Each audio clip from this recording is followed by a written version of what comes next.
Today we've got the second beer from the Groundhog Day series. This is a Ned. Yep, this is Ned Ryerson. It's an IPA. It's also 6.2% and it has the same hops in it. But what's it going to be like? Keep watching to find out.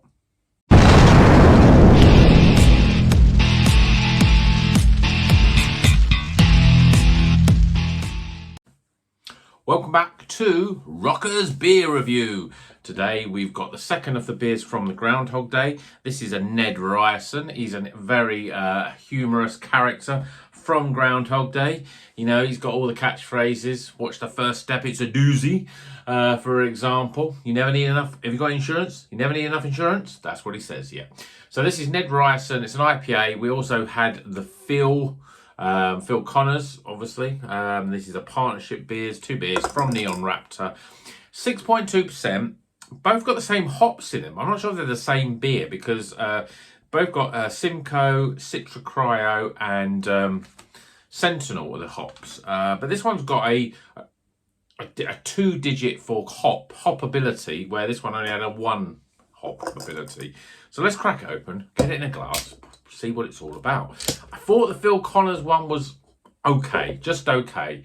So I don't have high expectations of this one being much better. I wonder if it's actually much different, but you know, we'll see what it's like.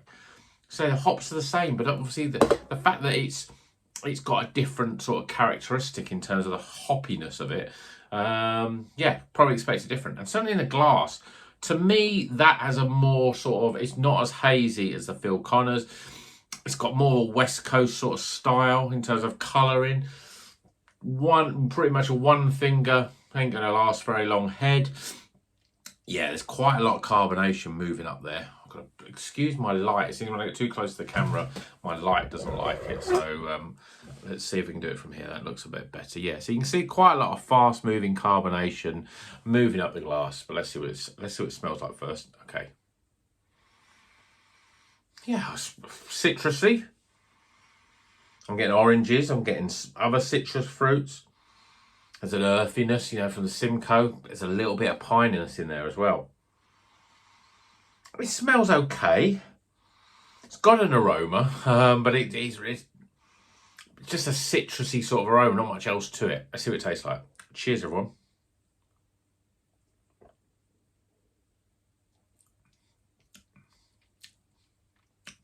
Yeah, a lot more piney, this one. Earthy, piney. Little bit of dry bitterness there on the back end. I wouldn't say it was overly bitter. It's not quite like you would expect from a West Coast IPA, but it's definitely a lot more pininess. Sentinel is always that sort of hop that gives that pininess. It's like that Sierra Nevada Pale Ale. It's got that sort of flavour. It's very similar to that, in fact.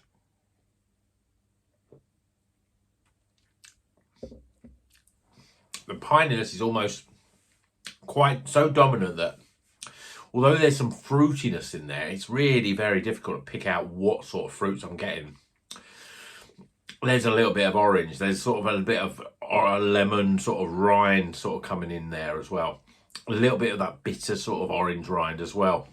Subtleness is of grapefruit, but it's very much more on that West Coast. It's more your American Pale Ale than, say, a New England IPA.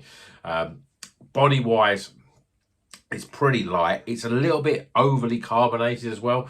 I say overly carbonated. If you like carbonation sort of fairly soft, then this isn't that. This isn't the beer for you. It's definitely got that more prickly sort of carbonation. It's okay. I thought the Phil Connors was okay. This one isn't quite as good as that. Disappointing, really.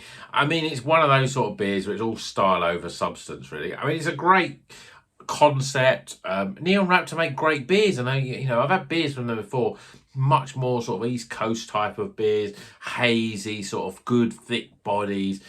But this is just a bit, I don't know, they've had some beer and we thought, well, we're not quite sure if it's any good, but we'll stick a nice sticker on it and, and we'll hopefully sell more for that.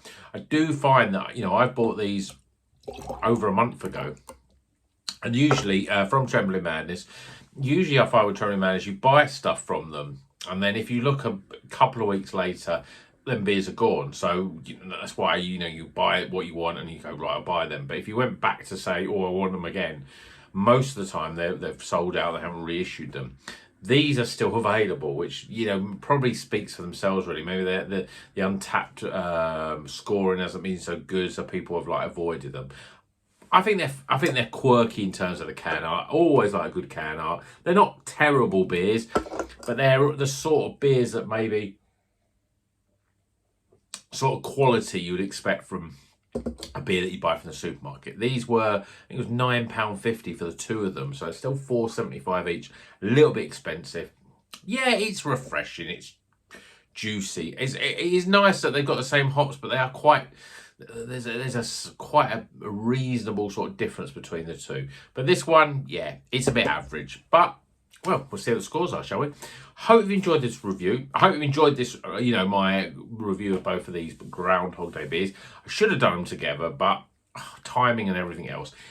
I'm not sure when this video is everything's going out, but just to say, you might have noticed it's a bit sporadic in terms of the videos. I had a week and a half or so where I didn't release any new videos, mainly because I had 2 big weekends where I was away, so I wasn't drinking any beer and doing reviews. And ultimately, that's been the reason why we've had a bit of a delay. But we're back, should be back on track now to be doing, at least sort of 3 beers a week in terms of review. And I want to get back into it. I've been really busy, but you don't need to know about my problems. You just need to know about the fact that there's more beer coming. And we've got lots of beer coming. I've got some new supermarket beers that I've just managed to get today, even though they've been out a while. More about them obviously later in the, as the days go on. And I'm waffling now, aren't I? I should just give up waffling and maybe this beer reviewing, I'm just a bit out of practice, so I need to get back on track. I need to get my mojo back. Yeah, baby, I need that mojo back. So let's get some scores, and until then, you know what to do. Keep on rocking.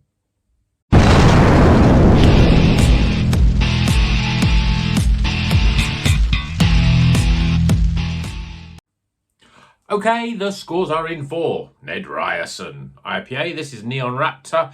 It's okay. That's what it is, So let's see if the scores. Well, you'll see the scores that represent that fact that it's just okay. So starting with aroma, appearance, flavour, value for money, overall experience. And we just about creep into a slight recommendation, but only just. Score off. Yeah. Hope you enjoyed this video. Please like and subscribe. And until the next one, keep on rocking.